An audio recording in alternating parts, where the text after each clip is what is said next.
अग्रे वसते लक्ष्मी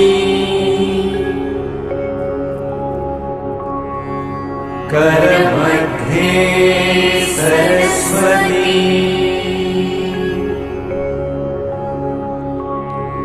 करमूले तु गोविन्दम् प्रभाते करदर्शनम्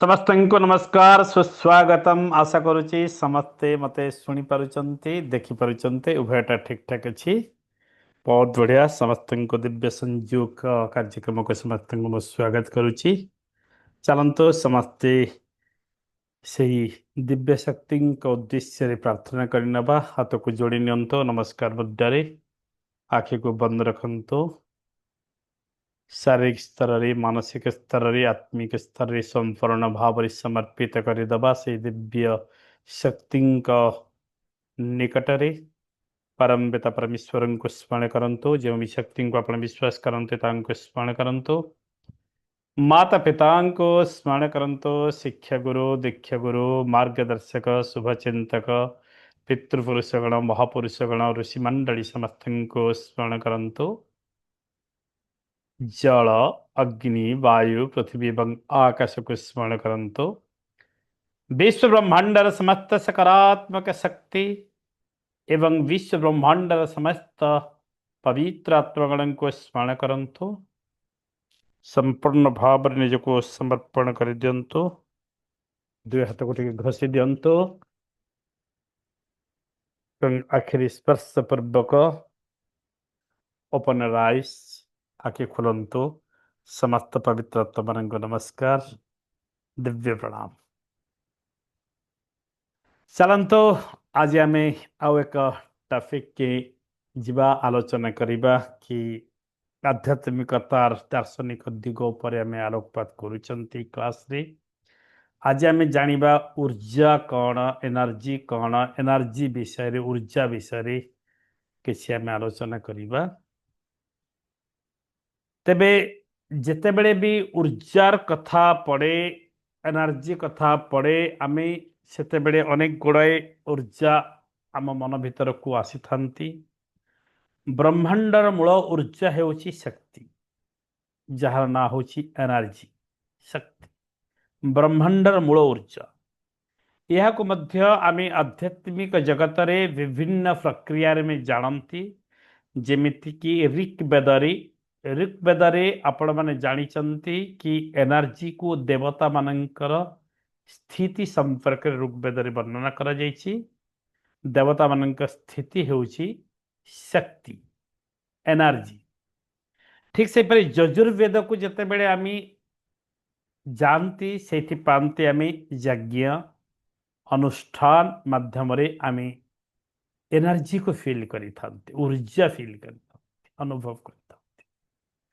ठीक से साम वेद को जदि आम जानती ताहले संगीत माध्यम रे म्यूजिक संगीत माध्यम रे आमी विश्व ब्रह्मांडंकर ऊर्जा को फील करते अनुभव करते ठीक से परि यजुर्वेद अथर्ववेद को जदि आम जानती ताहले आमर जीवन रक्षा धन जीवन आमर किभଳି भाव कल्याण हम आग को आम गति करवा को मंत्र साधन करवा यही सब को आम कार्यकारी करते काम करते एवं से काम भितर आम विश्व ब्रह्मांडर शक्ति को अनुभव करते ये वेदरे मध्य शक्ति को सुंदर भाव में वर्णना कर तेबे शक्ति विषय में आम जिते आलोचना करते आम जाना आदिगुरु शंकराचार्य जी शक्ति विषय बहुत कथा कही को शक्ति दैवी शक्ति बा दिव्य शक्ति बहुत कथा कही सेमिति वशिष्ठ ऋषि को देखिबा अगस्ती को भारद्वाज को मार्कंडेय को एमिति अनेक ऋषि मंडली मानक मध्य आमे पाइबा जो माने कि कस्मिक एनर्जी विश्व ब्रह्मांडर एई असीम शक्ति विषय रे वर्णना करिसंती तांको अनुभव को प्रकाश करिसंती तेबे अलौकिक शक्ति होची एभली एक दिव्य शक्ति जहाँ व्यक्ति को घटना को एक अति मानवीय स्तर को नहीं जाए मनुष्य को अति मानवीय स्तर को नहीं जाए एवं घटना को एकदम सात्विक स्तर उच्चतम सोपान को पहुंचाई दी थाए सेमिति वेदव्यास को आम देखिपर कपिल मुनि सांख्य दर्शन में देखिपर पतंजलि योगशास्त्री पतंजलि ऋषि योग मध्यम शक्तिर अभ्युदय देखिपर श्रीकृष्णकर गीतारे आम देखिपर कि शक्ति को लेकिन अर्जुन को किभली से ज्ञान देती सेमिति गौतम स्वामी महर्षि याज्ञवल्क इत्यादि समस्त को आम नहीं पार तेबे शक्ति विषय आम जितेबले देखू कि इते व्यापक इते पर्याप्त इते बड़ धरण एक विषय वस्तु कि आम केवल अनुभव करवा ताकू कौन सी वैज्ञानिक तथ्य नहीं कि प्रमाण नहीं प्रमाण करने को गले आमर शक्ति इर सीमित परिधि भितर आम रही किंतु जदि हृदयर सहित आम अनुभव करुचंती ताले से शक्ति अनंतमुखी ही थाए एवं ताको आमे एक बृहत्तर सोपान रे फील करि पारंती एमती जदि देखिबा ताहेले सोलार शक्ति कहले आपण माने जानिचंती सूर्य शक्ति सूर्यंक शक्ति अच्छी सूर्यंक शक्ति समस्ती आमे आतजात चल प्रचल सबुदिन सूर्य उदय हंती अस्त जानती ठीक से ह्यूमन एनर्जी कहले मानवीय शक्ति जहाँ मानव भितर रही आम मानव भितर बहुत प्रकार शक्ति अच्छी ताको कहा जाए ह्यूमन एनर्जी सेमिति सकारात्मक शक्ति कहले आपण माने जानिचंती पॉजिटिव एनर्जी जो शक्ति आम जीवन को संतुलित करे आनंद प्रदान करि थाए आमको सत मार्ग रे नहीं थाए ठीक से फिर जब वैज्ञानिक दृष्टिकोण भी आम देखा ताले काइनेटिक एनर्जी जानते गतिज शक्ति कह जाए गतिज शक्ति काइनेटिक एनर्जी जी आमको गति दे थाए सेमिति पोटेंशियल एनर्जी स्थितिज शक्ति वैज्ञानिक दृष्टिकोण आम जापर ठीक से थर्माल एनर्जी अर्थात ताप शक्ति आम वैज्ञानिक दृष्टिकोण जापारते जे कार्य कर क्षमता हासिल करती ताहा होची शक्ति यह वैज्ञानिक दृष्टिकोण जी कार्य करिवार क्षमता हासिल करती से होचंती शक्ति से परि आमे लाइफ एनर्जी प्राण शक्ति जानिचंती प्राण शक्ति सेमिति आमे इनर एनर्जी आत्मशक्ति मध्य जानिचंती ए किछि शक्तिर नाम को लेकिन मु आपण को एक शक्ति विषय नबा पई चाहूची ता पाखको सेमिति आपण माने समस्त जानिचंते स्पिरिचुअल एनर्जी अर्थात आध्यात्मिक शक्ति जो आध्यात्मिकता उपरे आमे आलोकपात करिया पई जाउचंती तेबे मोटामोटी भाव में कहवाकू गले ए संसार रे जहाँ देखुचंती जहाँ स्पर्श करुचंती दृश्यमान अदृश्यमान समस्त विषय वस्तु समस्ते गोटे गोटे शक्ति एनर्जी अटंती everything is energy in the universe in this universe विश्व ब्रह्मांड रे समस्ते गोटे गोटे शक्ति अटंती परम शक्ति तेबे आमे जेतेबेले आध्यात्मिक दिग को बा स्पिरिचुअल एनर्जी भीतर को आमे प्रवेश करती सेतेबेले आमे ताको विभिन्न विभागीकरण करती जेमिति कि आपण नहीं पारंती प्राण शक्ति लाइफ फोर्स जहाद्वारा आम समस्त जीवन चली जो प्राण शक्ति को आमे योगा माध्यम रे प्राणायाम माध्यम रे आमे ताको ଆହୁରି ଶକ୍ତିଶାଳୀ କରିଥାନ୍ତି। ଆମର ସତ୍କର୍ମ ମାଧ୍ୟମରେ ଶକ୍ତିଶାଳୀ କରିଥାନ୍ତି ପ୍ରାଣ ଶକ୍ତିକୁ। ଆମର ୱିଲ୍ ପାୱାର ଇଚ୍ଛା ଶକ୍ତି ମାଧ୍ୟମରେ ପ୍ରାଣ ଶକ୍ତିକୁ ଆମେ ଆହୁରି ଉଜ୍ଜୀବିତ କରନ୍ତି। କୌଣସି ଲକ୍ଷ୍ୟ ସାଧନ ଦିଗରେ ଯେତେବେଳେ ଆମେ ପ୍ରାଣ ଶକ୍ତିକୁ ଲଗେଇଥାନ୍ତି ପ୍ରାଣ ଶକ୍ତି ଆହୁରି ସମୁଜ୍ଜଳ ଶକ୍ତିଶାଳୀ ଆହୁରି ଶକ୍ତିଶାଳୀ ହେଇଥାଏ। ସେମିତି ଆଧ୍ୟାତ୍ମିକ ଶକ୍ତିର ଏକ ବିଶେଷ ପ୍ରମୁଖ ଭୂମିକା ରହିଛି ଚକ୍ର ଉପରେ। ଚକ୍ର ଶକ୍ତି ଯାହାକୁ ଏନର୍ଜି ସେଣ୍ଟର ବୋଲି କୁହାଯାଏ। ଆମ ଶରୀରରେ ଅନେକ ଗୁଡ଼ାଏ ଚକ୍ର ଅଛନ୍ତି। ତା ଭିତରେ ଆମେ ପ୍ରମୁଖ ଚକ୍ର ଭାବରେ 7ଟି ଚକ୍ରକୁ ନେଇଥାନ୍ତି। ଯେଉଁ 7ଟି ପ୍ରମୁଖ ଚକ୍ର ମୋଟାମୋଟି ଭାବରେ ମୂଳାଧାର ଚକ୍ର, ସ୍ୱାଧିଷ୍ଠାନ ଚକ୍ର, ମଣିପୁର ଚକ୍ର, ଅନାହତ ଚକ୍ର, ବିଶୁଦ୍ଧ ଚକ୍ର, ଆଜ୍ଞା ଚକ୍ର ଏବଂ ସହସ୍ରାର ଚକ୍ର। এইଭଳି ଭାବରେ ଆମେ 7ଟି ଚକ୍ରକୁ ଫିଲ୍ କରନ୍ତି ଆମ ଶରୀର ଭିତରେ, ଯେଉଁମାନେ କି ସେଣ୍ଟର ଅଫ୍ ଏନର୍ଜି ସେଣ୍ଟର ବୋଲି କୁହାଯାଏ। ଶକ୍ତିର ପ୍ରାଣ କେନ୍ଦ୍ର, ଯୋଉଠି ଶକ୍ତି ନିର୍ଗତ ହୁଅନ୍ତି। ତେବେ ଏହି ଚକ୍ରମାନଙ୍କୁ ମୂଳାଧାରଠୁ ଆରମ୍ଭ କରିକି ସହସ୍ରାର ଚକ୍ର ପର୍ଯ୍ୟନ୍ତ ଏହି ଚକ୍ରମାନଙ୍କୁ ଯେତେବେଳେ ଆମେ ସନ୍ତୁଳିତ କରିବା ଶିଖି ଯାଆନ୍ତି, ସେତେବେଳେ ଆମ ଜୀବନ ଏକ ସୁନ୍ଦର ଜୀବନରେ ପରିଣତ ହେଇଯାଏ। ଅର୍ଥାତ୍ ଆମେ ଶାରୀରିକ ସ୍ତରରେ ମାନସିକ ସ୍ତରରେ ସୁସ୍ଥତା ଅନୁଭବ କରୁ। ଆମ ଲକ୍ଷ୍ୟ ସାଧନ କରିବା ପାଇଁ ଆମକୁ ଶକ୍ତି ପ୍ରାପ୍ତ ହେଇଥାଏ ଏବଂ ଆମକୁ ଆଗକୁ ବଢ଼ିବାରେ ସେ ଆମ ପାଖରେ ଏକ ଡ୍ରାଇଭିଂ ଫୋର୍ସ ଭାବରେ କାମ କରେ। ଆମକୁ ଠେଲିଥାଏ ପଛରୁ ଆଗକୁ ବଢ଼ିବାରେ। ତେବେ ଶରୀର ଯେଉଁ ଶରୀର ଆମେ ଦେଖୁଛନ୍ତି ରକ୍ତ ମାଂସ ହାଡ଼ର ଏକ ସମାହାର ଆମ ଶରୀର ବାଡ଼ି। ସେଇ ଶାରୀରିକ ସହିତ ଆମର ମନ ମାନସିକ ଏବଂ ମାନସିକ ସହିତ ଆମର ଆତ୍ମିକ ଏହି ସମସ୍ତ ସମୃଦ୍ଧି ଘଟିଥାଏ ଯେତେବେଳେ ଆମେ ଚକ୍ର ଶକ୍ତି ବାରଙ୍କୁ ଉଜ୍ଜୀବିତ କରିଥାନ୍ତି। ରାଇଟ୍। ତାପରେ ଆମେ ଆସିବା ତୃତୀୟ ଶକ୍ତି ଭାବରେ ଆମେ ନେବା ସ୍ପିରିଚୁଆଲ ଶକ୍ତିର ଆଧ୍ୟାତ୍ମିକ ଶକ୍ତିର ଏକ ଚେତନା ଶକ୍ତି, ଯାହାକୁ କୁହାଯାଏ ଚେତନା ଶକ୍ତି ଅର୍ଥାତ୍ power of consciousness. Power of consciousness ବା ଚେତନା ଶକ୍ତି। এই ଚେତନା ଶକ୍ତି ଆମର ବିଚାରଧାରାକୁ ଚେତେଇ ଥାଏ। ସତ୍ ବିଚାର, ସତ୍କର୍ମ, ସତ୍ସଙ୍ଗ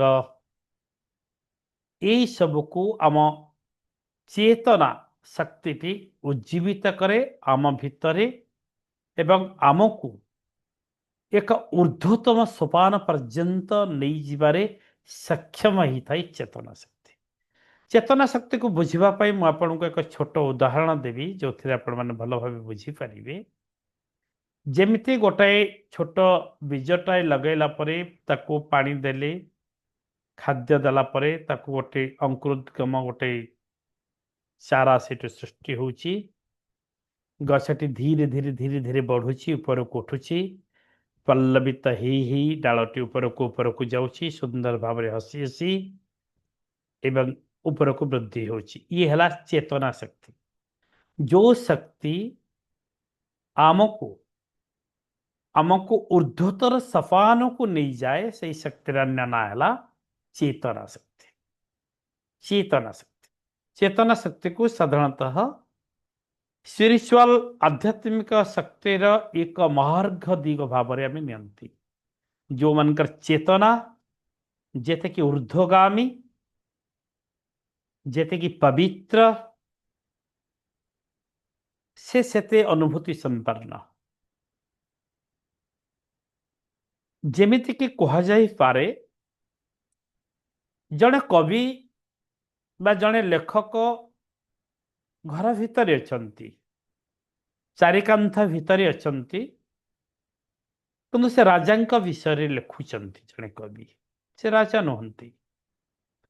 ମାତ୍ର ରାଜାଙ୍କ ବିଷୟରେ ଯେତେବେଳେ ଲେଖୁଛନ୍ତି ସେ ନିଜକୁ ନିଜର ଚେତନା ଶକ୍ତିକୁ ଏକ ରାଜାଙ୍କର ଚେତନା ଶକ୍ତି ସହିତ ସମତୁଲ କରୁଛନ୍ତି। ନିଜକୁ ନିଜ ଚେତନା ଶକ୍ତିକୁ ଏକଦମ ରାଜାଙ୍କ ଚେତନା ଶକ୍ତି ସହିତ ସମତୁଲ କରୁଛନ୍ତି, ମିଶାଉଛନ୍ତି। ତାପରେ ରାଜାଙ୍କ ବିଷୟକୁ ସେ ଠିକ ଭାବରେ ଲେଖିପାରୁଛନ୍ତି, ଯାହା ଆମକୁ ପଠନ କଲାବେଳେ ଲାଗେ କି ସତରେ ରାଜାଙ୍କ କଥା ହିଁ ଲେଖା ହେଇଛି। ନହେଲେ ରାଜାଙ୍କ ଚାଲି ଚଳଣି, ଆଚାର ବ୍ୟବହାର, ଖାଇବା ପିଇବା, ଶୋଇବା ସବୁ କିଛି ବହୁତ ବଡ଼ ପରିବର୍ତ୍ତନ ଜଣେ ସାଧାରଣ କବିକୁ ଯଦି ଆମେ ତୁଳନା କରିବା, ତେବେ ସେଇମିତି ଏକ ଚେତନା ସମ୍ପନ୍ନ ଜଣେ ରାଜାଙ୍କୁ କବି ଲେଖିଲେ କେମିତି? ନା କବି ସେହି ସମୟରେ ତାଙ୍କ ଚେତନା ସ୍ତରକୁ ଊର୍ଦ୍ଧ୍ୱଗାମୀ କରି ରାଜାଙ୍କ ଚେତନା ସହିତ ସମକକ୍ଷ କରାଇ ପାରନ୍ତି। ତାହେଲେ ସେ ଲେଖିପାରନ୍ତି। ଯେମିତି ଆପଣମାନେ ଶୁଣିଥିବେ, ଜଗନ୍ନାଥ ଦାସ ଗୋଟେ ସମୟ ଆସିଲା କି ବହୁତ ସମୟରେ ଜଗନ୍ନାଥ ଦାସଙ୍କୁ କୁହାଗଲା କି ଜଗନ୍ନାଥ ଦାସ ନାରୀ ବେଶ ହେଇପାରନ୍ତି, ପୁରୁଷ ବେଶ ହେଇପାରନ୍ତି, ବେଳେ ବେଳେ ନାରୀ ବେଶ ହୁଅନ୍ତି ବୋଲି କୁହାଗଲା। ୟାର ଷ୍ଟୋରି ଆପଣମାନେ ଜାଣିଥିବେ, ଚମତ୍କାର ବିଷୟ ଅଛି ୟା ଭିତରେ। କି ଜଗନ୍ନାଥ ଦାସ ଯେତେବେଳେ ଭାଗବତ ରଚନା କରୁଥିଲେ, ନବାକ୍ଷରୀ ବୃତ୍ତରେ ଭାଗବତ ରଚନା କରାଯାଉଥିଲା ଏବଂ ଇତି ପ୍ରଚଣ୍ଡ ପ୍ରତିଭାଧାରୀ ସେଇ ଲେଖାଟି, ଯେଉଁ ଲେଖାକୁ ଆମ ଉତ୍କଳରେ ଓଡ଼ିଆ ମାନେ ଘରେ ଘରେ ପୂଜା କଲେ ଏକ ଧର୍ମଶାସ୍ତ୍ର ଭାବରେ, ଭାଗବତକୁ ଧୂପ ଦେଲେ, ଚନ୍ଦନ ଦେଲେ, ଫୁଲ ଦେଲେ ଏବଂ ଭାଗବତ ଟୁଙ୍ଗୀ ମାନଙ୍କର ସୃଷ୍ଟି ହେଲା ଘରେ ଘରେ ଏବଂ ସେଇ ଭାଗବତକୁ ପୂଜା କରାଗଲା। ମୋ ଚେତନାର କଥା କହୁଛି ଏବେ। ସେହି ସମୟରେ ଯେତେବେଳେ ଭାଗବତକାର ଲେଖନ୍ତି ନା, ଯେତେବେଳେ ନାରୀମାନଙ୍କ କଥା ଲେଖନ୍ତି, ଅବିକଳ ଭାବରେ ତାଙ୍କ ଲେଖନୀ ଯେଉଁଠି ଅଟକି ଯାଏ, ନାରୀଙ୍କର ଭାବକୁ ସୁନ୍ଦର ଭାବରେ ବାସ୍ତବତାରେ ରୂପାୟିତ କରିପାରନ୍ତି ନାହିଁ। এই ପଏଣ୍ଟକୁ ସମସ୍ତେ ଧ୍ୟାନ ଦିଅନ୍ତୁ, ଭେରି ଭେରି ଇମ୍ପୋର୍ଟାଣ୍ଟ ପଏଣ୍ଟ। ତ ସେତେବେଳେ ଜଗନ୍ନାଥ ଦାସ କ'ଣ କରୁଥିଲେ ଜାଣନ୍ତି? ନିଜକୁ ନାରୀ ବେଶ କରୁଥିଲେ। ଶାଢ଼ୀ ପିନ୍ଧୁଥିଲେ, ବ୍ଲାଉଜ ପିନ୍ଧୁଥିଲେ, ସାୟା ପିନ୍ଧୁଥିଲେ, ସିନ୍ଦୁର ଲଗାଉଥିଲେ, ପୁରା ନାରୀ ଭଳିଆ ମଝିରୁ ସୁନ୍ତିଆ ପାରୁଥିଲେ, ବେଣୀ କରୁଥିଲେ ଏବଂ ଦର୍ପଣରେ ଘଣ୍ଟା ଘଣ୍ଟା ଧରିକି ନିଜ ମୁହଁ ଦେଖୁଥିଲେ, ଘଣ୍ଟା ଘଣ୍ଟା ଧରିକି, ଏବଂ ନାରୀଙ୍କର ଭାବଟି ନିଜ ଭିତରେ ସୃଷ୍ଟି କରୁଥିଲେ, ଆଣୁଥିଲେ। ନାରୀଙ୍କ ଭାବଟି ନିଜ ଭିତରେ ସୃଷ୍ଟି କରୁଥିଲେ ଏବଂ ଯେତେବେଳେ ସେଇ ନାରୀର ଭାବଟି ତାଙ୍କ ଭିତରେ ଆସିଯାଏ, ସେଇ ଚେତନାଟି, ସେତେବେଳେ ସେ ନାରୀଙ୍କ କଥା ଲେଖୁଥିଲେ, ରୂପାୟିତ କରୁଥିଲେ। ଚେତନାର ସ୍ତର କଥା ଆପଣମାନେ ବୁଝିପାରୁଥିବେ କି ଚେତନା ସ୍ତରକୁ ଆମେ କିଭଳି ଭାବରେ ଉଦ୍ରେକ କରନ୍ତି। ଅନେକ ସମୟରେ ମୁଁ କହେ କି ମଣିଷ ଏକମାତ୍ର ଜୀବ, ଭଗବାନ ସୃଷ୍ଟି କରିଛନ୍ତି ମଣିଷକୁ, ଯାହା ପାଖରେ ଏକ ଚେତନା ଦେଇଛନ୍ତି, ଯିଏକି ଏଇ ଜନ୍ମରେ ହିଁ ଆମେ ଚେତନାକୁ ଉଦ୍ରେକ କରିପାରିବା। ଆଉ କୌଣସି ମୌକା ହିଁ ଆମ ପାଖରେ ନାହିଁ, ପୂର୍ବ ଜନ୍ମରେ ନଥିଲା। ମଣିଷକୁ ଛାଡ଼ିକି ଅନ୍ୟ କୌଣସି ଜନ୍ମ ଯଦି ଆମେ ନେଇଛନ୍ତି ବା ପରବର୍ତ୍ତୀ ଜନ୍ମରେ ମଣିଷ ଜନ୍ମକୁ ଛାଡ଼ି ଯଦି ଅନ୍ୟ କୌଣସି ଜନ୍ମ ଆମେ ନେଉଛନ୍ତି, ତାହେଲେ ସେଇ ଜନ୍ମରେ ମଧ୍ୟ ଚେତନାକୁ ଉଦ୍ରେକ କରିବାର କୌଣସି ମୌକା ହିଁ ଆମ ପାଖରେ ନାହିଁ, ନଥିଲା, ନଥିବ। ତେବେ ଏଇ ଜନ୍ମ, ମଣିଷ ଜନ୍ମ, ମାନବ ଜନ୍ମ ଏଭଳି ଏକ ଶ୍ରେଷ୍ଠ ଜନ୍ମ, ଯେଉଁ ଜନ୍ମରେ ଆମେ ଚେତନା ସ୍ତରକୁ ଏକଦମ ଊର୍ଦ୍ଧ୍ୱତର ସୋପାନକୁ ନେଇପାରନ୍ତି ଏବଂ ଆମେ ଚେତନା ସ୍ତରରେ ଅନେକ ବିଷୟ, ଏଇ ବିଶ୍ୱ ବ୍ରହ୍ମାଣ୍ଡର ଅନେକ ବିଷୟକୁ ଆମେ ଫିଲ୍ କରିପାରନ୍ତି। ସହଜ ଉପାୟ ମୁଁ ଅନେକ ସମୟରେ କୁହେ, ସିମ୍ପାଥି, ଅମ୍ପାଥି।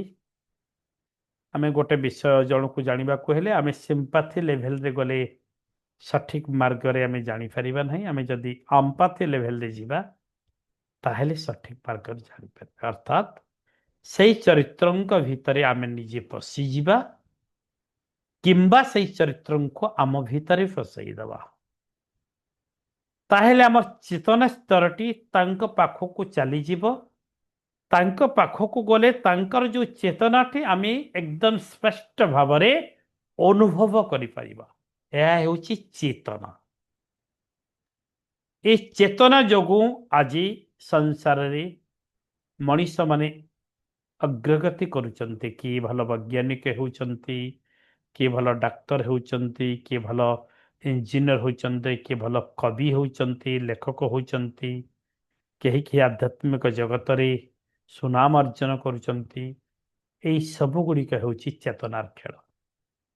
ଆମେ ଚେତନାକୁ ଯଦି ଠିକ୍ ଭାବରେ ନିଜ ଜୀବନ ସହିତ ସଂଯୋଗ କରିପାରୁଛନ୍ତି ଏବଂ ତାକୁ କାର୍ଯ୍ୟକାରୀ କରୁଛନ୍ତି, ତାହେଲେ ଆମେ ସବୁ କିଛି କରିପାରିବା।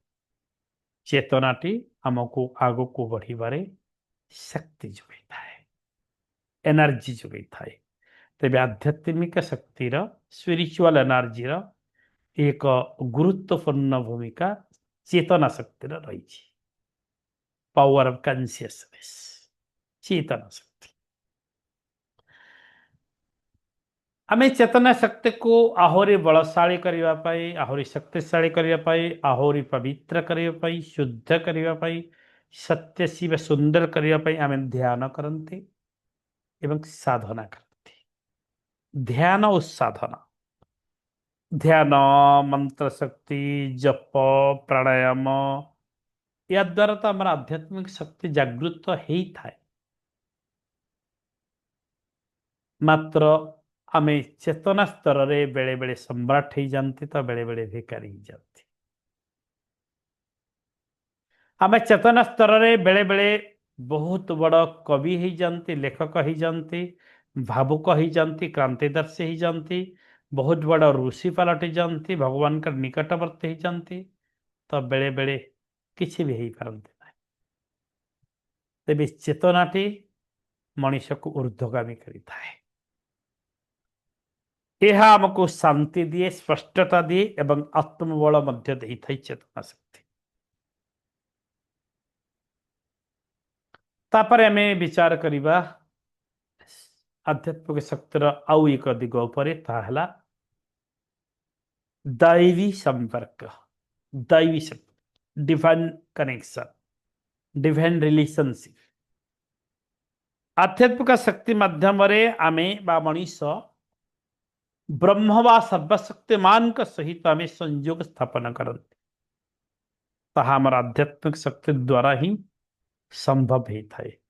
ବିନା ଆଧ୍ୟାତ୍ମିକ ଶକ୍ତି ଦ୍ୱାରା, ବିନା ଆଧ୍ୟାତ୍ମିକ ଶକ୍ତି ସାହାଯ୍ୟରେ କୌଣସି ବି ମଣିଷ ଭଗବାନଙ୍କ ସହିତ, ସର୍ବଶକ୍ତିମାନଙ୍କ ସହିତ ସଂଯୋଗ କରିପାରିବେନି ନିଜେ। ଏହା ହେଉଛି ଆଧ୍ୟାତ୍ମିକ ଶକ୍ତିର ମହତ୍ତ୍ୱ। ତେବେ ଏ ସମ୍ପର୍କରୁ, दैवी ସମ୍ପର୍କରୁ, डिवाइन रिलेशनशिप, डिवाइन कनेक्शनରୁ ଆମକୁ କ'ଣ ମିଳିଥାଏ? ତିନୋଟି ବଡ଼ ବଡ଼ ଜିନିଷ ଆମକୁ ମିଳିଥାଏ, ବଡ଼ ବଡ଼ ବିଷୟ। ଯେଉଁ ତିନୋଟି ବିଷୟ କୁ ଆମେ ସ୍ପର୍ଶ କରିପାରିବା ନାହିଁ, ଛୁଇଁ ପାରିବା ନାହିଁ, ଖାଲି ଆଖିରେ ଦେଖିପାରିବା ନାହିଁ, ତାକୁ କେବଳ ଅନୁଭବ କରିପାରିବା। ଏବଂ ସେହି ତିନୋଟି ବିଷୟ ଆମ ଜୀବନର ବହୁତ ବଡ଼ ଉପାଦାନ ଅଟେ। ସେ ତିନୋଟି ବିଷୟ କ'ଣ? ଗୋଟେ ହେଲା କୃପା। କୃପା, କୃପାକୁ ଆମେ ଦେଖିପାରିବା ନାହିଁ। କୃପା ନାମଧାରୀ କୌଣସି ବ୍ୟକ୍ତିଙ୍କୁ ବୁଝାନ୍ତୁ ନାହିଁ, କୃପା ସିନ୍ଧୁକୁ ବୁଝାନ୍ତୁ ନାହିଁ, କୌଣସି ବ୍ୟକ୍ତିଙ୍କୁ। କୃପା ସିନ୍ଧୁ କହିଲେ ସିଧା ଭଗବାନଙ୍କୁ ବୁଝାନ୍ତି। ଏ କୃପା, ଇଏ ଏଭଳି ଏକ ଶକ୍ତି ଯାହା ଆମକୁ दैवी ଶକ୍ତିରୁ ମିଳିଥାଏ। दैवी ଶକ୍ତି ବିନା କୃପା ପାଇବା ସମ୍ଭବ ନୁହେଁ। ଏବଂ ଏହି କୃପା ଆମକୁ ପ୍ରାପ୍ତ ହେଲା ପରେ ଯାଇକି ଆମେ ଅନ୍ୟମାନଙ୍କୁ କୃପା ପୁଣି ପ୍ରଦାନ କରିପାରିବା। ଆମକୁ କୃପା ପ୍ରାପ୍ତ ନହେଲା ପର୍ଯ୍ୟନ୍ତ ଆମେ ଅନ୍ୟମାନଙ୍କୁ କୃପା ଦେଇପାରିବା ନାହିଁ। ତେଣୁ ସେ କୃପା କୋଉଠୁ ଆସେ? ସିଧା ଭଗବାନଙ୍କ ପାଖରୁ ଆସେ। କାଶ୍ମୀ କେନାର୍ଜି ଆପଣ ଜାଣିଛନ୍ତି, ଯୋଉ କାଶ୍ମୀ କେନାର୍ଜିରୁ ଆମ ପାଖକୁ କୃପା ଏନର୍ଜିଟି ଆସିଥାଏ, ଶକ୍ତିଟି। ଏବଂ ସେଇ କୃପା ଶକ୍ତି ଆପଣଙ୍କ ଭିତରେ ପ୍ରବେଶ କଲେ ଆପଣ ବହୁତ ବଡ଼ ବଡ଼ ଯୁଦ୍ଧ ଜିଣିଯିବେ, ଜୀବନର ଯୁଦ୍ଧ, ହାର ମାନିବେନି। ଏତେ ମହତ୍ୱପୂର୍ଣ୍ଣ ବିଷୟ ଏଇ କୃପା ଓ ଥରେ ଯଦି ଆପଣଙ୍କୁ ବିଭୁ କୃପା ମିଳିଯାଏ ନା, ଜୀବନ ଧନ୍ୟ ହେଇଯିବ। ଏଇ କୃପା ମିଳିବା ପାଇଁ ଆମେ ସତ୍ସଙ୍ଗ କରନ୍ତି, ଏଇ କୃପା ମିଳିବା ପାଇଁ ଆମେ ଗୁରୁ କରନ୍ତି, ଏଇ କୃପା କରିବା ପାଇଁ ଆମେ ଗୁରୁ ମନ୍ତ୍ର ନିଅନ୍ତି, ଏଇ କୃପା କରିବା ପାଇଁ ଆଧ୍ୟାତ୍ମିକ ଜଗତରେ ପାଦ ଦିଅନ୍ତି, ଏହି କୃପା ମିଳିବା ପାଇଁ ଆମେ ସତ୍ସଙ୍ଗ କରନ୍ତି ଏବଂ ସେମାନଙ୍କ ମାଧ୍ୟମରେ କାହାରି ନା କାହାରି ମାଧ୍ୟମରେ ଆମକୁ କୃପା ମିଳିଯାଏ, ବିଭୁ କୃପା। ଏବଂ ବିଭୁ କୃପା ଥରେ ଆମକୁ ମିଳିଗଲେ ନା, ଆମେ ଅନ୍ୟମାନଙ୍କୁ ମଧ୍ୟ ସେ କୃପା ଦେଇପାରନ୍ତି, ବାଣ୍ଟି ପାରନ୍ତି। ସେଇ ଶକ୍ତି ମଧ୍ୟ ଆମର କନସିୟସନେସରେ, ଚେତନା ଶକ୍ତି ସହିତ ରହିଛି। ଚେତନା ଶକ୍ତିରେ ଆମେ ଯେକୌଣସି ସ୍ତରକୁ ଯାଇକି କାମ କରିପାରିବା, ଯେକୌଣସି ସ୍ତରକୁ। ଆପଣ କୋଉଠି ଅଛନ୍ତି, କ'ଣ ଭୋଜନ କରୁଛନ୍ତି, କେତେବେଳେ ଶୋଉଛନ୍ତି, କେତେବେଳେ ଉଠୁଛନ୍ତି, ଆପଣଙ୍କର କର୍ମ କ'ଣ, ଆପଣ ଜଣେ ପିଅନ ପୋଷ୍ଟ ଅଛନ୍ତି ନା ବହୁତ ବଡ଼ ଅଧିକାରୀ ଅଫିସର ପୋଷ୍ଟ ଅଛନ୍ତି, କୌଣସି ମ୍ୟାଟର କରେ ନାହିଁ। ଚେତନା ସ୍ତରରେ ଆପଣ ନିଜକୁ ବଡ଼ ଅଧିକାରୀ କରିପାରିବେ, ଚେତନା ସ୍ତରରେ ମଧ୍ୟ ନିଜକୁ ଏକଦମ ସର୍ବସ୍ୱାନ୍ତ ମଧ୍ୟ କରିପାରିବେ। ତେଣୁ ଚେତନାଟି ଆମର ସ୍ପିରିଚୁଆଲ ଏନର୍ଜିର ଏକ ପ୍ରମୁଖ ଦିଗ। ସେଇ ଚେତନା ସ୍ତରଟି এই ସମସ୍ତ ଶକ୍ତି ସହିତ ଓତଃପ୍ରୋତ ଭାବରେ ଜଡ଼ିତ। ତେଣୁ ଦୈବୀ ଶକ୍ତି ଦ୍ୱାରା ଆମେ ଯେତେବେଳେ କୃପା ଲାଭ କରନ୍ତି, ସେଇ କୃପାଟିକୁ ପୁଣି ଚେତନା ସ୍ତରରେ ନେଇକି ଅନ୍ୟମାନଙ୍କୁ ଆମେ ବାଣ୍ଟି ପାରନ୍ତି। ତା ସହିତ ଚେତନାର ସମ୍ପର୍କ ରହିଛି। ବୁଝିପାରୁଛନ୍ତି ତ ସମସ୍ତେ? ମୋ ସହିତ ଯାଇପାରୁଛନ୍ତି ସମସ୍ତେ? ୟେସ୍। ଆଉ କ'ଣ ମିଳିଥାଏ ଦୈବୀ ଶକ୍ତିରୁ? ତିନୋଟି ବିଷୟ କହିଛି ମୁଁ। ଗୋଟେ ହେଲା କୃପା। କୃପା ବିଷୟରେ ଖାଲି କହିବା କହିବା କହିବା କହିବା 3-4ଟି କ୍ଲାସ୍ ଯିବ। ଆପଣମାନେ ସମସ୍ତେ କୃପା ବିଷୟରେ କୁହନ୍ତୁ କହିଲେ ସମସ୍ତେ ଗୋଟେ ଗୋଟେ ଅଧ୍ୟାୟ ନେଇଯିବେ। ସମସ୍ତେ ଜାଣନ୍ତି ବିଭୁ କୃପା। କେହି କେହି କହିଲା ବେଳେ କାନ୍ଦି ବି ପକେଇବେ, ଭାବପ୍ରବଣ ହେଇଯିବେ ବିଭୁ କୃପା ଫିଲ୍ କରିକି। ଆପଣ ଜୀବନର ଯେଉଁ ମହତ୍ୱାକାଂକ୍ଷା, ଆପଣଙ୍କର ସତ୍ ରାସ୍ତା, ସତ୍କର୍ମ, ଆପଣଙ୍କୁ କୌଣସି ଗୋଟେ ସତ୍ ପ୍ରାପ୍ତ ହେଇଯାଇଛି, ସେତେବେଳେ ଆପଣ କ'ଣ ବିଭୁ କୃପାଙ୍କ ଫିଲ୍ କରିକି ଏକଦମ ଭାବପ୍ରବଣ ହେଇଯାଆନ୍ତି, ଇମୋସନାଲ ହେଇଯାଆନ୍ତି। କେତେବେଳେ ଇମୋସନାଲ ହୁଅନ୍ତି? ଯେତେବେଳେ କି ଆପଣଙ୍କୁ ଲାଗେ କି କିଛି ଗୋଟେ ଆପଣଙ୍କ ଜୀବନରେ अलौकिकता ଘଟିଲା। तो अलौकिक शक्ति ता मध्य का एनर्जी, अलौकिक शक्ति ता मध्य का एनर्जी। तो सेही एनर्जी को जेतेबेले आपण फील करते सेतेबेले आपण इमोशनल होंती। सेतेबेले आपण इमोशनल एथिपई होंती जे जा हो मु भी एही शक्ति सहित एथिपई योग्य हे गली, मु भगवान कर कृपा पाइबा पई मु योग्य हे गली, योग्य हे गली। सेतेबेले निज भितरे भाव प्रवणता सृष्टि होता है ना, नहीं? राइट। तेबे आउ एक शक्ति नेबा आमे दैवी शक्ति रू कौन मिले जेतेबेले आमे डिवाइन एनर्जी सहित कनेक्ट करूचंते, निजको संयोग करूचंते दिव्य शक्ति सहित। दिव्य संयोग यही कार्यक्रम ना जेतेबेले दिव्य संयोग करूचंते सेतेबेले आउ एक शक्ति हमको मिलता है, आशीर्वाद, ब्लेसिंग्स। आशीर्वाद को आमे देखि परिबा ना छुई परिबा? आशीर्वाद को आमे देखि परिबा नहीं कि छुई परिबा नहीं, मात्र आशीर्वादर शक्ति अमाप, अनंत, परिव्याप्त। कौन सी गज, फुट, आलोक, वर्ष किछि मापजंत्र संसार रे नहीं जो मापजंत्र साहाय्य आपण आशीर्वाद को मापी पारे केते लीटर है। आशीर्वाद लिट्रे है कि 2 लिटर 3 लिटर 5 लिटर केते लिटर आशीर्वाद पाइले बा केते केजी पाइले किलोग्राम साकार रे माप पारिबे नहीं। पारदरे मध्य आमे जो आमर बॉडी टेम्परेचर मापुचंती ना थर्मोमीटर ସେଥିରେ ମଧ୍ୟ ଆମେ ଆଶୀର୍ବାଦକୁ ମାପି ପାରିବା ନାହିଁ ଜାଣନ୍ତୁ। ପାରିବା କି? ପାରିବା ନାହିଁ।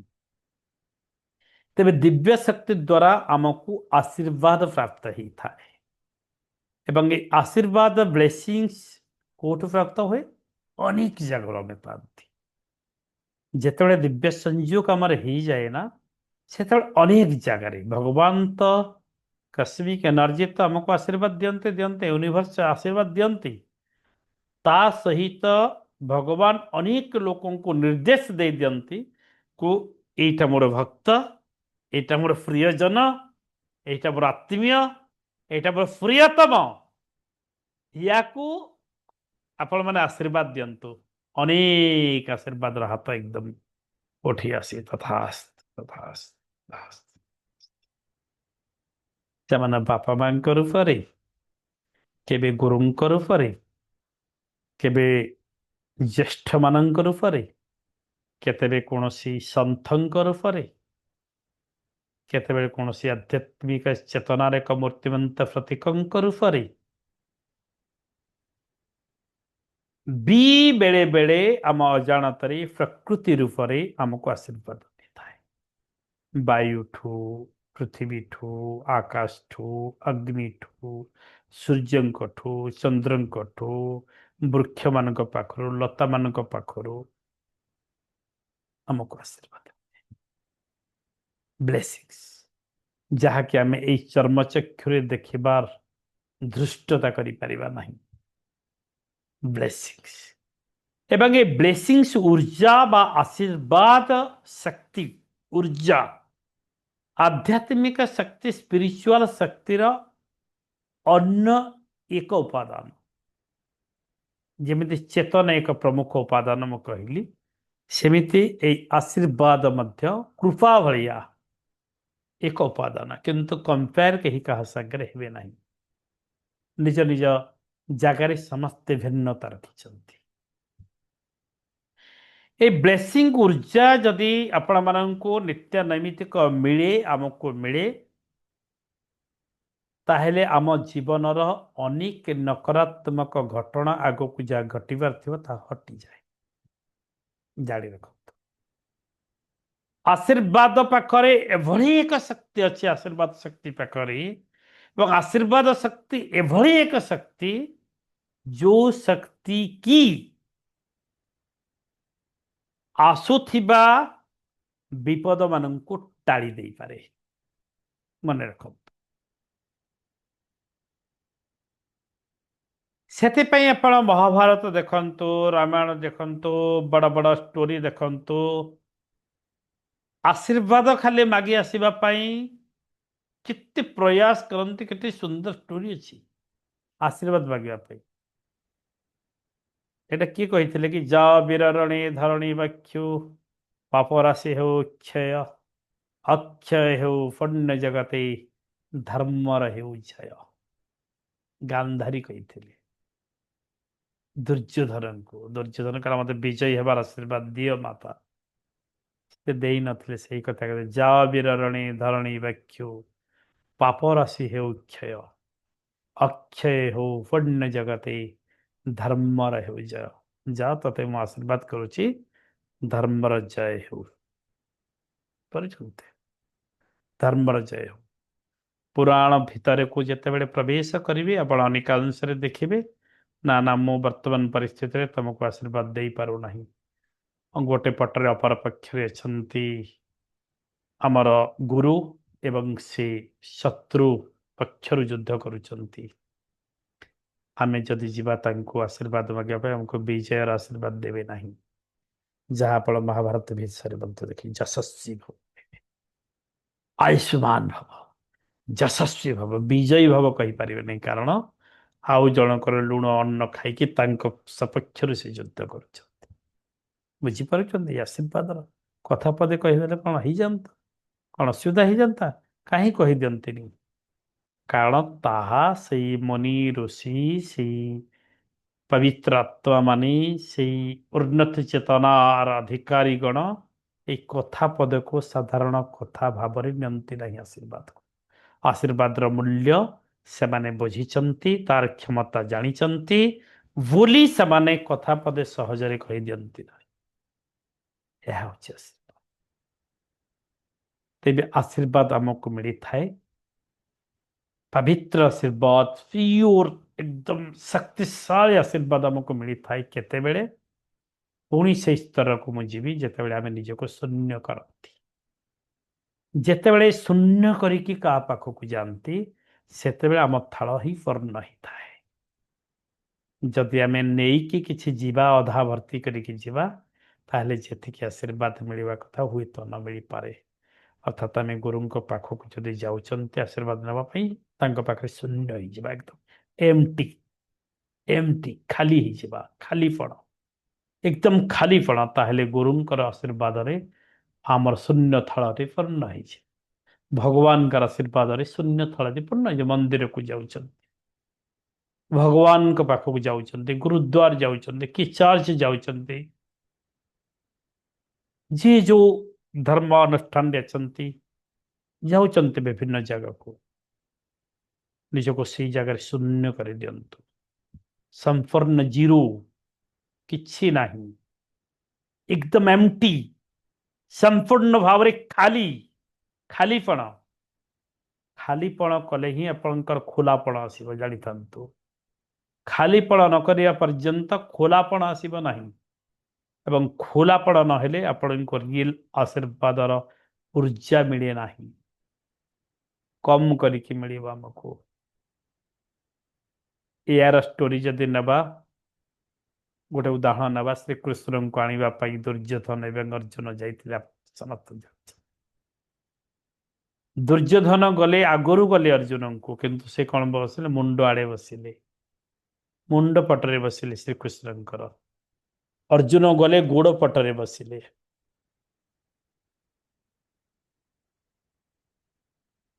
ଶ୍ରୀକୃଷ୍ଣ କାହା ପାଖକୁ ଆସିଲେ? ଅର୍ଜୁନଙ୍କ ପାଖକୁ। କାହିଁକି ନା ଦୁର୍ଯ୍ୟୋଧନ ନିଜକୁ ଖାଲି କରିକି ଶୂନ୍ୟ କରିକି ଯାଇନଥିଲେ, ଅହଙ୍କାର ଶୂନ୍ୟ ଭାବରେ ଯାଇନଥିଲେ। ଆମକୁ ଅହଙ୍କାର ଶୂନ୍ୟ, ଗର୍ବ ଶୂନ୍ୟ, ଏକଦମ ଖାଲିପଣ ହେଇକି ଆମେ ଯେତେବେଳେ ଯୋଉଠିକି ବି ଆଶୀର୍ବାଦ ମାଗିବା ପାଇଁ ଯିବା ନା, ଆମକୁ ଅଜସ୍ର ଆଶୀର୍ବାଦ ମିଳିଯିବ। ଆମେ ଯେତିକି ଆଶା କରୁଥିବା ତାଠୁ ଅଧିକ। ଏ କଥା ସମସ୍ତେ ଧ୍ୟାନ ଦିଅନ୍ତୁ। ତେଣୁ ଗୋଡ଼ ପାଖରେ, ପାଦ ପାଖରେ ବସିଲେ ଅର୍ଜୁନ, ଅର୍ଜୁନ ଶ୍ରୀକୃଷ୍ଣଙ୍କ ପାଖରେ ପୁରା ଶୂନ୍ୟ, ଏକଦମ ଶୂନ୍ୟ ହେଇଯାଆନ୍ତି। ଏ କେଶବ, ତମେ ହିଁ କୁହ, ତମେ ସବୁ ପ୍ରଶ୍ନର ଉତ୍ତର, ତମେ ହିଁ କେଶବ, ତମେ ହିଁ ମତେ କୁହ କ'ଣ କରିବି। ଯୋଉଥିପାଇଁ ଅର୍ଜୁନଙ୍କ ପ୍ରଶ୍ନ ପାଇଁ ହିଁ ଆଜି ଆମେ ଏତେ ବଡ଼ ଶ୍ରୀମଦ୍ ଭଗବତ ଗୀତା ପାଇଛନ୍ତି, କେବଳ ଅର୍ଜୁନଙ୍କ ପ୍ରଶ୍ନ ପାଇଁ ନା।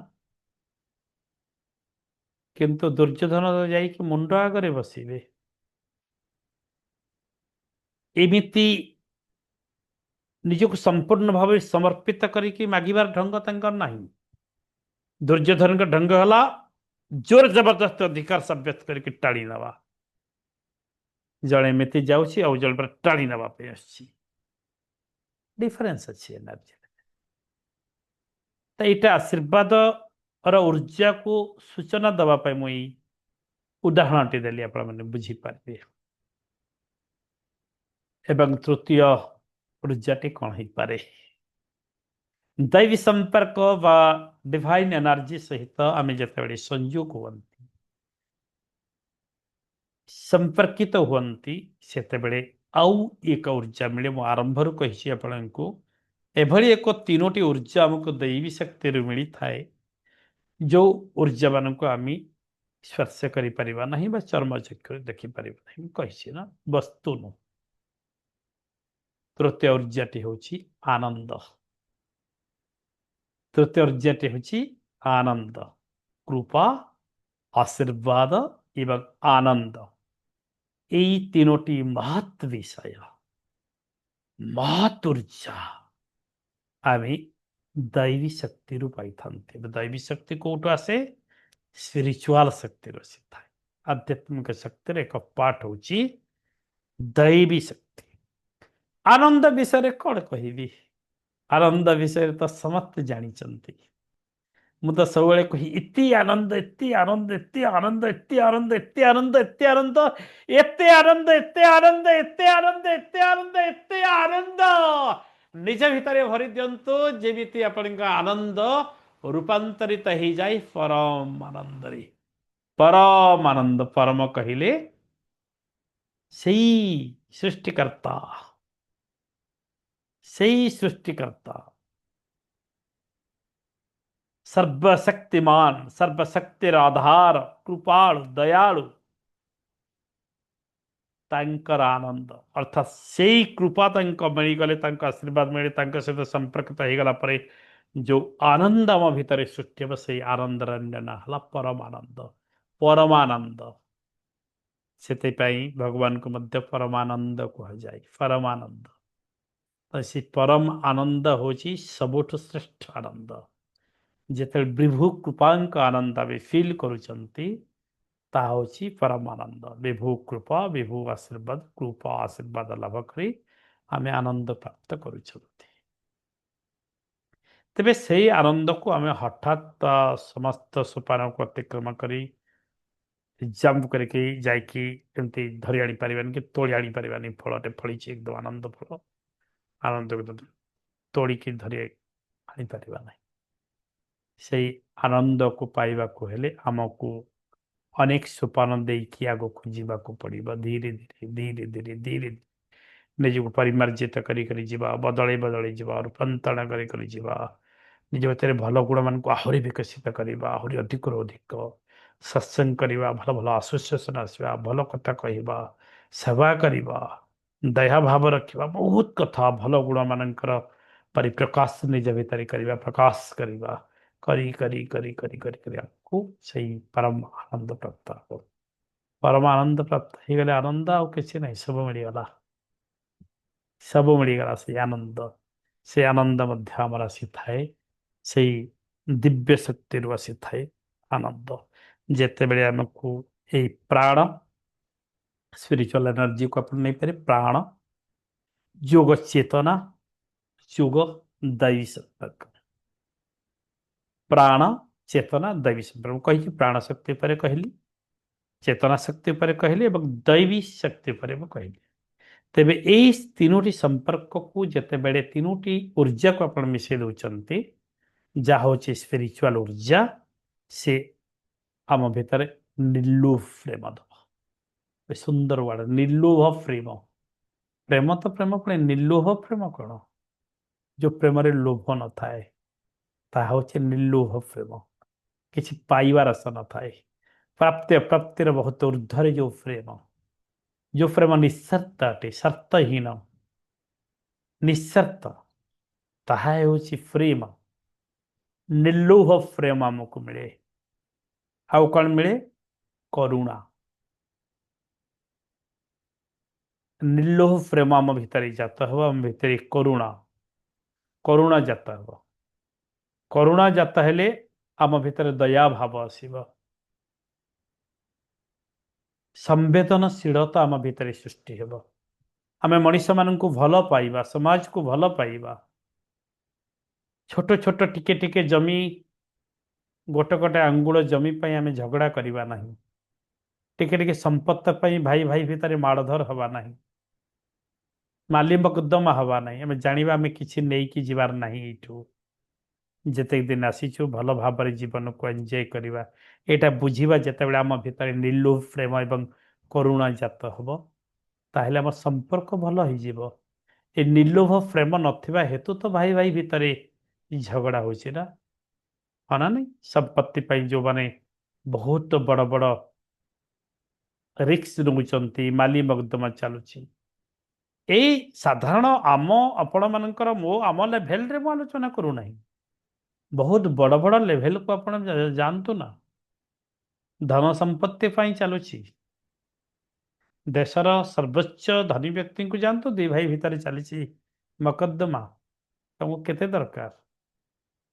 ଆପଣ ସହରର ସବୁଠୁ ବଡ଼ ବଡ଼ ଧନିକ ବ୍ୟକ୍ତିମାନଙ୍କ ପାଖକୁ ଯାଆନ୍ତୁ ନା, ଫିଲ୍ କରନ୍ତୁ ତାଙ୍କ ଭାଇ ଭାଇ ଭିତରେ ପଡୁନଥିବେ ସମ୍ପତ୍ତି ପାଇଁ। ଆପଣ ଫିଲ୍ କରିପାରିବେ। କାରଣ ଏତେ ସମ୍ପତ୍ତି ଭିତରେ ସେମାନେ ଭୋଳ ହେଇଯାଉଛନ୍ତି, ବସ୍ତୁଗତ ଦୁନିଆ ଭିତରେ ନିଜକୁ ଏମିତି ସାମିଲ କରି ନେଉଛନ୍ତି ଯେ ସେମାନେ ସ୍ପିରିଚୁଆଲିଟି ଆଧ୍ୟାତ୍ମିକ ଚେତନାକୁ ଫିଲ୍ କରିପାରୁନାହାନ୍ତି, ଯଦ୍ୱାରା କି ସେମାନେ ତାଙ୍କ ଜୀବନକୁ ସନ୍ତୁଳନ କରିପାରୁନାହାନ୍ତି। ଯାହା ମୁଁ ପ୍ରତି କ୍ଲାସରେ କୁହେ କି ଆମ ଜୀବନର ସବୁଠୁ ମହତ୍ତ୍ୱପୂର୍ଣ୍ଣ ବିଷୟ ହେଲା ଜୀବନକୁ ସନ୍ତୁଳିତ କରିବା, ବାଲାନ୍ସ କରିବା। ଯେଉଁମାନେ ଜୀବନକୁ ବାଲାନ୍ସ କରିପାରନ୍ତି ନାହିଁ, ସେମାନେ ବିଭୁ କୃପା ହଉ, ଆଶୀର୍ବାଦ ହଉ ବା ଆନନ୍ଦ ହଉ ଭଲ ଭାବରେ ପାଆନ୍ତି ନାହିଁ, ଜାଣି ରଖନ୍ତୁ। ତେଣୁ ସେମାନେ କରିପାରନ୍ତି ନାହିଁ। ତେଣୁ କରୁଣା ଆସିଗଲେ ତାପରେ କ'ଣ ଆସିବା? ନିର୍ଲୋଭ ପ୍ରେମ। ନିର୍ଲୋଭ ପ୍ରେମରୁ ଆସିଗଲା କରୁଣା। କରୁଣା ଆସିଲେ କ'ଣ ହବ? ତାପରେ କ'ଣ ଆସିବ? କରୁଣା ଆସିଲା ପରେ କ୍ଷମା ଆସିଯିବ। ଆମେ କ୍ଷମା କରିବା ଶିଖିବା। ଫର୍ଗିଭନେସ୍। ଆମେ ତ ଆକ୍ଟିଭିଟିଜ ଦେଉଛନ୍ତି କ୍ଷମା କରିବା ପାଇଁ। କ୍ଷମା କରିବା ଶିଖିବା। କ୍ଷମା କିଏ କରେ? ଯାହାର ହୃଦୟ ବଡ଼, ଯାହାର ହୃଦୟ ବିଶାଳ, ସେ ହିଁ କ୍ଷମା କରେ। କ୍ଷମା ଦେଉଥିବା ବ୍ୟକ୍ତିଟି କେବେ ବି ଛୋଟ ହେଇନପାରେ, କ୍ଷୁଦ୍ର ହେଇନପାରେ, ସେ ଏକଦମ ବିଶାଳ ହେଇପାରେ। କ୍ଷମା ଯିଏ ଦେଇପାରନ୍ତି ତାଙ୍କର ହୃଦୟ ଏକଦମ ବିଶାଳ, ଆକାଶଚୁମ୍ବୀ ହୃଦୟ ତାଙ୍କର, ଆକାଶକୁ ସ୍ପର୍ଶ କରିପାରେ। ବିଶାଳ ଅନନ୍ତ ଆକାଶ ଭଳି ତାଙ୍କର ହୃଦୟ, ଯିଏକି କ୍ଷମା ଦେଇପାରନ୍ତି। ଓକେ। ତରିବା ଶକ୍ତି ଯାର ଥାଇ ସେ ପୁଣି କ୍ଷମା ଆଚରାଇ। ଶୁଣିଛନ୍ତି ନା? କ୍ଷମା ବହୁତ ବଢିଆ ଶବ୍ଦ, ଏଇ କ୍ଷମା ଶବ୍ଦଟି। ଆପଣ କୌଣସି ଟେନସନ ଆସିବ ନାହିଁ, ରିଲିଭ୍ କରନ୍ତୁ। ଛୋଟ ମୋଟ କଥାରେ, ଆପଣଙ୍କର ୱାର୍କ ପ୍ଲେସରେ, ଦୈନନ୍ଦିନ ଜୀବନରେ ସମସ୍ତଙ୍କୁ ହୃଦୟର ସହିତ କ୍ଷମା ଦେଇ ଦିଅନ୍ତୁ ନା। ଯେତେ ଜଲ୍ଦି କ୍ଷମା ଦେବେ ଆପଣ ସେତେ ଆନନ୍ଦ ଅନୁଭୂତି ଭିତରେ ରହିପାରିବେ। କ୍ଷମା ଦେଇ ସାରିଲା ପରେ ସେଇଠୁ କ୍ଷମାରୁ କ'ଣ ଆସିବ ଜାଣିଛନ୍ତି? ଅଦମ୍ୟ ସାହସ। ନେକ୍ସଟ କ'ଣ? ଅଦମ୍ୟ ସାହସ। ଆପଣ କ୍ଷମା ଦେଇ ଦେଉଛନ୍ତି ନା, ଆପଣଙ୍କ ଭିତରେ ଅଦମ୍ୟ ସାହସ ଆସିବ, କାରେଜ ବଢିଯିବ ଆପଣଙ୍କ ହୃଦୟ ଭିତରେ। ସବୁ କିଛି କରିବା ପାଇଁ ଆପଣ ସ୍ଥିର କରିପାରିବେ। ଏବଂ ଅଦମ୍ୟ ସାହସ ଆସି ସାରିଲା ପରେ ଆପଣ ବ୍ଲିସଫୁଲ ହେଇଯିବେ। ସତ୍କର୍ମ କରିବା ଆରମ୍ଭ କରିବେ ଏବଂ ସତ୍କର୍ମ ହିଁ ମଣିଷକୁ ସତ୍ ଆନନ୍ଦ ପ୍ରଦାନ କରିଥାଏ। ସତ୍କର୍ମ ହିଁ ମଣିଷକୁ ସତ୍ ଆନନ୍ଦ ପ୍ରଦାନ କରିଥାଏ। ତେବେ ମୋଟାମୋଟି ଭାବରେ ସାର କଥାରେ ଏତିକି କୁହାଯାଇପାରେ, ଉପସଂହାରରେ ଆଜିର ଦିବ୍ୟ ସଂଯୋଗ ଶ୍ରେଣୀରେ ଏତିକି କୁହାଯାଇପାରେ। ଆଜି ଏ ସମସ୍ତ ଆଲୋଚନାର ସାରାଂଶ ସତ୍କର୍ମ କରିବା। ସତ୍କର୍ମ କରିବା। ସତ୍କର୍ମ ହିଁ ଆମ ଭିତରେ ଶୁଦ୍ଧ ଆଧ୍ୟାତ୍ମିକ ଊର୍ଜା ସୃଷ୍ଟି କରିଥାଏ। ଶୁଦ୍ଧ ଆଧ୍ୟାତ୍ମିକ ଊର୍ଜା ପ୍ରାପ୍ତ କରିବାକୁ ହେଲେ ଆମେ ଯଦି ଆନନ୍ଦମୟ ସ୍ଥିତି ସହିତ, ଆନନ୍ଦମୟ ଊର୍ଜା ସହିତ ଆମେ ସତ୍କର୍ମ କରୁଛନ୍ତି, ତାହେଲେ ଭଗବାନଙ୍କର ସେହି ଦିବ୍ୟ ଶକ୍ତି, ଦିବ୍ୟ ଊର୍ଜା, ଆଧ୍ୟାତ୍ମିକ ଊର୍ଜାକୁ ଆମେ ଗ୍ରହଣ କରିପାରିବା। ଏବଂ ଏହା ହିଁ ହେଉଛି ଆମ ଜୀବନର ଆଧ୍ୟାତ୍ମିକ ଦର୍ଶନ। ଏହା ହିଁ ହେଉଛି ଆମ ଜୀବନର ଆଧ୍ୟାତ୍ମିକ ଦର୍ଶନ। ଦି ଫିଲୋସଫିକାଲ ଆସ୍ପେକ୍ଟ ଅଫ ସ୍ପିରିଚୁଆଲିଟି ହେଉଛି ଏହା। ସତ୍କର୍ମ କରିକି ଆମେ କୃପା, ଆଶୀର୍ବାଦ ଏବଂ ଆନନ୍ଦ ପ୍ରାପ୍ତ କରିବା। ତେବେ ଅନୁରୋଧ ରଖିବି ଦିବ୍ୟ ସଂଯୋଗର ସମସ୍ତ ଶ୍ରୋତା ମଣ୍ଡଳୀଙ୍କୁ,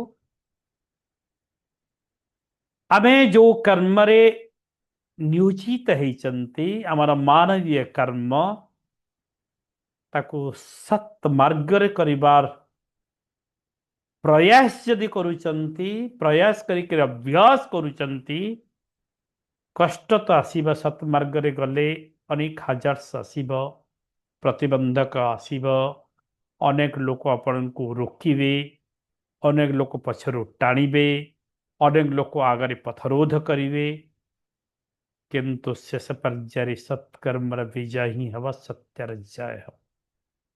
ଏବଂ ଆମେ ସମସ୍ତେ ଆଧ୍ୟାତ୍ମିକ ଚେତନା, ଆଧ୍ୟାତ୍ମିକ ଶକ୍ତିର ସେହି ଚେତନାକୁ ଉପଲବ୍ଧି କରିବା ସହିତ ଆମେ ବିଭୁଙ୍କ କୃପା, ଦିବ୍ୟ ଶକ୍ତିଙ୍କ କୃପା, ଆଶୀର୍ବାଦ ଏବଂ ଆନନ୍ଦ ପ୍ରାପ୍ତ କରିବା। ତେଣୁ ସମସ୍ତେ ସେ ଦିବ୍ୟ ଶକ୍ତିଙ୍କ ସହିତ ନିଜକୁ ସଂଯୋଗ କରିବା, ଏତିକି ହିଁ ମୋର ଅନୁରୋଧ। ତେଣୁ ଦିବ୍ୟ ସଂଯୋଗ ଶ୍ରେଣୀରେ ସମସ୍ତେ ଦିବ୍ୟ ଶକ୍ତିଙ୍କ ସହିତ ସଂଯୋଗ କରିବା। ଚାଲନ୍ତୁ ସମସ୍ତେ ନମସ୍କାର ମୁଦ୍ରାରେ ରହିଯାଆନ୍ତୁ। ସ୍ମାଇଲିଂ ଫେସ୍, ଆନନ୍ଦମୟ ऊर्जा ସହିତ ଶାରୀରିକ, ମାନସିକ ଏବଂ ଆତ୍ମିକ ସ୍ତରରେ ସମ୍ପୂର୍ଣ୍ଣ ଭାବରେ ସେହି ଦିବ୍ୟ ଶକ୍ତିଙ୍କ ପାଖରେ ନିଜକୁ ସମର୍ପଣ କରିଦିଅନ୍ତୁ। ସେହି ଦିବ୍ୟ ଶକ୍ତିଙ୍କ ପାଖରେ ନିଜକୁ ସମର୍ପଣ କରିଦିଅନ୍ତୁ। ଆଖି ବନ୍ଦ କରନ୍ତୁ।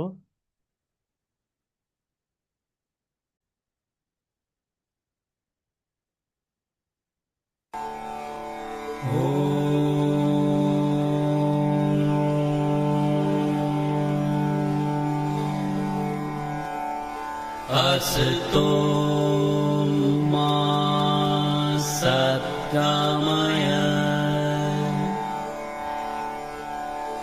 तमसो मा ज्योतिर्गमय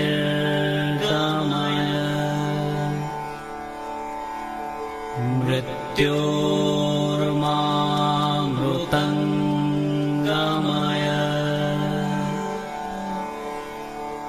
ॐ शान्ति शान्ति शान्तिः।